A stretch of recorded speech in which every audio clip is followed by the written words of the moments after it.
Hello everyone, Assalamu alaikum. I hope you all are fine and doing well. Today's topic of discussion is agriculture sector of Pakistan. Pakistan का जो agriculture sector है इसके बहुत सारे मसाइल हैं। पाकिस्तान की जो इकोनॉमी है उसकी बैकबोन एग्रीकल्चर सेक्टर है, तो लिहाजा इसके जो जो मसाइल हैं वो हम डिस्कस करेंगे, चैलेंजेस डिस्कस करेंगे और साथ साथ हम सजेशंस भी देंगे। शॉर्ट सा टॉपिक होगा, तो आइए चलते हैं अपने टॉपिक की जानिब। सबसे पहले introduction. Agriculture sector is the backbone of Pakistan's economy, employing a significant portion of the population and contributing substantially to the GDP. GDP का भी एक बहुत बड़ा हिस्सा एग्रीकल्चर सेक्टर से आता है और अवाम भी बहुत ज़्यादा तादाद में एग्रीकल्चर सेक्टर के साथ मुंसलिक है। Despite its importance, the sector faces numerous challenges that hinder its growth and sustainability.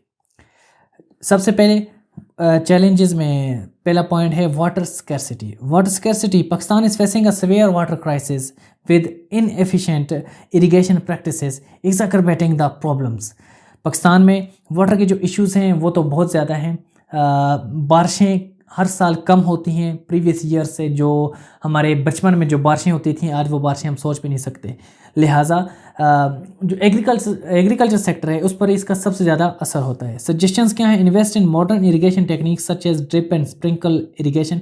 Drip and sprinkle irrigation जो है मॉडर्न टेक्निक्स हैं। अगर एक पौधे को 200 ml वाटर चाहिए और उसकी बजाय अगर आप उसको एक बाल्टी पानी दे दें तो ये बाकी पौधों का हक आप छीन रहे हैं। ठीक है, तो स्प्रिंकल टेक्निक्स जो हैं ये मॉडर्न टेक्निक्स हैं। एक पौधे को उतना ही पानी सुबह शाम दिया जाता है जितना उसकी ज़रूरत होती है। ठीक है, तो वेस्टेज ऑफ वाटर को ये कंट्रोल करता है। इसके साथ साथ आपको वाटर रिजर्वायर्स भी बनाने पड़ेंगे जो डैम्स वगैरह हैं। नेक्स्ट ही आउटडेटेड फार्मिंग प्रैक्टिसेस। पाकिस्तान के जो फार्मर्स हैं वो मेजॉरिटी आउटडेटेड फार्मिंग प्रैक्टिसेस को यूज़ कर रहे हैं। जो पाकिस्तान की जो एग्रीकल्चर यूनिवर्सिटीज़ हैं उनकी जो रिसर्च है उसको इम्प्लीमेंट नहीं किया जाता, या तो उनकी रिसर्च इस काबिल ही नहीं समझी जाती या होती भी नहीं है। उनकी इम्प्लीमेंटेशन बहुत कम होती है कि आप मॉडर्न टेक्निक्स को अपनाएं। तो लिहाजा इसके लिए ट्रेनिंग की ज़रूरत है, एजुकेशन की ज़रूरत है, मॉडर्न फार्मिंग टेक्निक्स सिखाने की ज़रूरत है। Promote the use of quality seeds and fertiliser, introduce mechanisation to increase efficiency के लिए। ठीक है, ताकि आपकी पैदावार ज़्यादा हो, क्योंकि आबादी तो दिन ब दिन बढ़ रही है तो पैदावार कम होगी, तो फिर इसी वजह से तो रेट्स ऊपर जा रहे हैं चीज़ों के।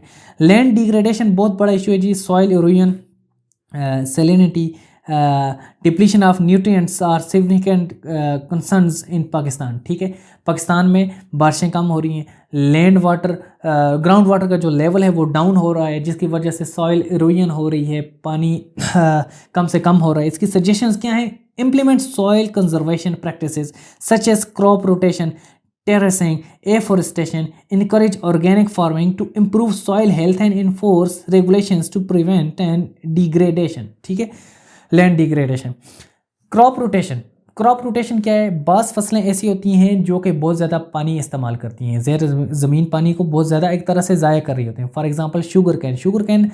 शुगर जो सेक्टर है वो तो बहुत ज़्यादा फ़ायदेमंद है बहुत कुछ लोगों के लिए, मगर जो शुगर कैन है वो ज़ेर ज़मीन पानी को बहुत ज़्यादा इस्तेमाल करता है, जिसकी वजह से ग्राउंड वाटर का जो लेवल है वो डाउन हो जाता है, सॉइल इरोजन की तरफ ज़्यादा है मामला, वो ज़मीन इनफर्टाइल हो जाती है इन फ्यूचर। अगर आप चंद साल तक मुसलसल शुगर कैन उगाएंगे तो वो ज़मीन नाकारा हो जाती है। लिहाजा for that you need to do crop rotation. अगर आप अपने एक सीज़न शुगर कैन उगाया है तो नेक्स्ट सीज़न में आप वहाँ पर सब्ज़ी उगा दें, नेक्स्ट उससे बाद कोई गंदम वगैरह उगा दें, 1-2 साल बाद दोबारा शुगर कैन उगा दें, ताकि उस ज़मीन को कुछ मोहलत तो मिले। ठीक है, उसका जो वाटर लेवल है वो तो मेंटेन हो ना। ठीक है, तो नेक्स्ट है जी lack of access to finance and credit. अब small holder farmers often struggle to access affordable credit and financial services। उनको कर्जे बहुत मुश्किल से मिलते हैं, और अगर मिलते भी हैं तो उनका इंटरेस्ट लेवल बहुत ज़्यादा होता है, जिसकी वजह से बहुत सारे फार्मर्स जो हैं अप्लाई नहीं करते। जब अप्लाई नहीं करते, पैसा वैसे तो उनके पास होता ही नहीं है, तो फिर वो काश्तकारी नहीं करेंगे तो जो डिमांड्स हैं, डिमांड एंड सप्लाई का इशू आ जाएगा। ठीक है, न्यूट्रिशनल नीड्स पूरी नहीं होंगी इस कंट्री की। सजेशंस क्या हैं? Establish micro finance institution tailor to the needs of farmers, provide subsidies on agriculture inputs and facilitate access to crop insurance to mitigate risk. ठीक है, next market instability, fluctuating prices and lack of market infrastructure pose challenges for farmer, ये बहुत बड़ा issue है। Suggestions, develop agricultural markets and infrastructure, establish forward and future markets for agricultural commodities and promote farmer producers organizations to enhance bargaining power। मिसाल के तौर पर market instability एक बहुत बड़ा फैक्टर है। हर साल बल्कि हर हफ्ते आपकी जो फ्यूल प्राइसेस हैं ऊपर जा रही होती हैं, आपके फर्टिलाइज़र की प्राइसेस ऊपर जा रही हैं, आपके सीड्स की प्राइसेस ऊपर जा रही होती हैं, बाकी जो स्प्रेज हैं उनकी प्राइसेस ऊपर जा रही होती हैं। तो ये सारी चीज़ें जो इनका ताल्लुक किसान के साथ होता है, किसान इन सारी चीज़ों को यूज़ कर रहा होता है। वो फ्यूल को भी ट्रैक्टर की मदद में यूज़ कर रहे होते हैं, वो जनरेटर यूज़ कर रहे होते हैं पानी के लिए बहुत सारे इलाकों में, वो फर्टिलाइज़र यूज़ कर रहे होते हैं, वो बाकी स्प्रेज यूज़ कर रहे होते हैं। तो उसका जो लागत है वो बहुत ज़्यादा होती है, ठीक है। एट द एंड जब उसकी फसल तैयार होती है तो वही फसल सारे किसानों की तैयार हुई होती है। मिसाल के तौर पर टमाटर की मिसाल लेने, पूरे इलाके में टमाटर की फसल कई अजला में तैयार हो रही होती है और उनकी स्टोरेज कैपेसिटी तो होती नहीं है, वो डायरेक्ट मंडी तक ले जाते हैं। जब मंडी पर जाता है इकट्ठा इतना ज़्यादा फसल जाती है तो उसका जो सप्लाई बहुत ज़्यादा होने की वजह से डिमांड उतनी ही है तो रेट उसका गिर जाता है, जिसकी वजह से फार्मर की जो लागत है वो पूरी नहीं हो रही होती, उसका नुकसान और होता है। This is not motivating for the farmers, ठीक है।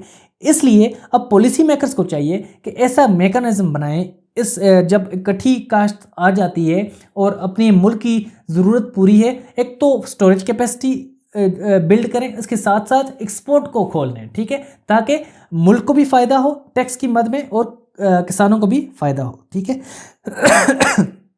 नेक्स्ट जी क्लाइमेट चेंज। क्लाइमेट चेंज तो बहुत बड़ा इशू है पाकिस्तान का। Pakistan is highly vulnerable to the impacts of climate change including erratic weather patterns and extreme events. हर साल आपको यहाँ पर फ्लड्स भी नज़र आ रहे होंगे, आपको कहत भी नज़र आ रहा होगा, अब शदीद गर्मी भी नज़र आ रही होगी, शदीद सर्दियाँ भी नज़र आ रही होंगी। सजेशंस क्या हैं? Promote climate smart agriculture practices, invest in drought resistant crop varieties and develop early warning systems for weather related disaster। मिसाल के तौर पर हर साल जिन इलाकों से सैलाब का पानी गुजरता है, फ्लड्स गुजरते हैं, तो उनको प्रोटेक्शन के लिए भी कुछ मयस तो किए जाए ना, ताकि कम से कम नुकसान हो। फार्मर का नुकसान इस कंट्री का नुकसान है। Next he policy and governance issues. Inconsistent policies, lack of enforcement and bureaucratic hurdles hinder agricultural development। एक गवर्नमेंट पॉलिसीज़ बनाती है और पॉलिटिकल इंस्टेबिलिटी की वजह से वो गवर्नमेंट चली जाती है, नेक्स्ट गवर्नमेंट आ जाती है, तो सब्सिक्वेंट गवर्नमेंट जो है वो प्रीवियस गवर्नमेंट की पॉलिसीज़ को मेंटेन नहीं करती है, उसको आगे जारी नहीं करती। क्योंकि उसे लग रहा होता है कि अगर हम इन पॉलिसीज़ को जारी करेंगे तो इसका क्रेडिट प्रीवियस गवर्नमेंट को जाएगा, तो लिहाजा हम ये क्यों करें। और इसके साथ साथ ब्यूरोक्रेटिक हर्डल्स भी हैं। तो ये सारी चीज़ें जो हैं ये इम्पेक्ट कर रही हैं इस कंट्री की ग्रोथ को, ठीक है। सजेशंस क्या है? Formulate clear and consistent agricultural policies, streamline regulatory processes and enhance coordination among government agencies and stakeholders, ठीक है। नेक्स्ट ही कंक्लूजन है, addressing the challenges facing the agricultural sector of Pakistan requires a holistic approach involving government intervention, private sector participation and community engagement की बहुत ज़्यादा ज़रूरत है।